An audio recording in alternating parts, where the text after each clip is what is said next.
Shifting focus for now, children digging through rubble for scraps, mothers trading a piece of bread as if it were gold, long lines, desperate eyes and faces, empty hands reaching out for food that hardly comes. This is not a war zone image from history books. This is Gaza today. And now the United Nations has declared it officially. Famine has arrived. Britain's Foreign Secretary, in fact, calling it a moral outrage and a man-made catastrophe. But Israel is in denial mode.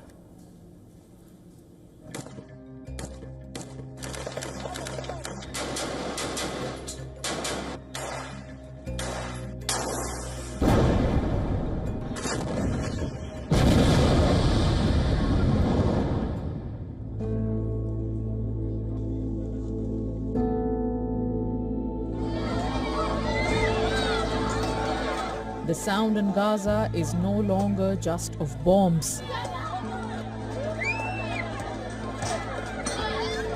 It's the growing scream of hunger. Families crowd around aid trucks, rushing, clawing, begging for a handful of rice or a torn sack of flour.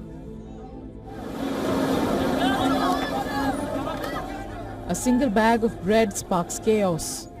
Children cry in the dust and parents weep as they ration crumbs of food. Famine has officially been declared in Gaza. The United Nations says it is the worst humanitarian collapse in decades, something the entire world should be ashamed of. It is a famine in 2025. A 21st century famine, watched over by drones and the most advanced military technology in history.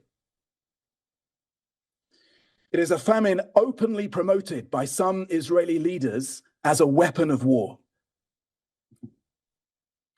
It is a famine on all of our watch. Everyone owns this.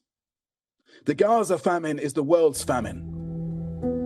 The IPC report says that over 500,000 people in the Gaza Strip are facing catastrophic conditions characterized by starvation, destitution and death.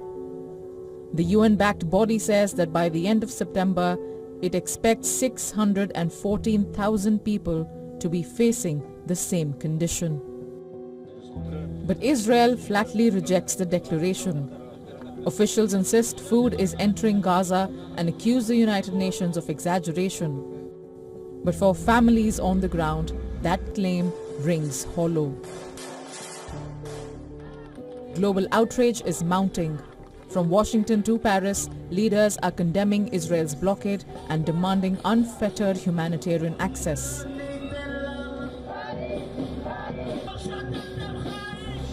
Human rights groups call it man-made starvation, warning that silence is complicity. In Gaza, the desperation for food is growing. With the lack of milk, protein, and food, his health began to deteriorate gradually until he reached this state. We tried as much as possible to provide him with milk and food, but the circumstances were difficult. Inside the Gaza Strip, the famine is lived in small moments of agony. For hungry Gazans, a handful of food is equal to gold. This is called white gold, the bag of flour. This is my children's food, and they will live off of it. Thank God this bag is worth the whole world, and I will share a loaf of bread with my children, and they will be satisfied. With each groan of an empty stomach and every mother's hopeless glare, Gaza's famine moves from statistics to searing human agony. The world debates. Leaders point fingers. Some drop food from airplanes, and aid inches forward. But for 2 million Gazans, survival now hangs by a weakening thread, spared at the mercy of strangers. Bureau Report, WION World is One.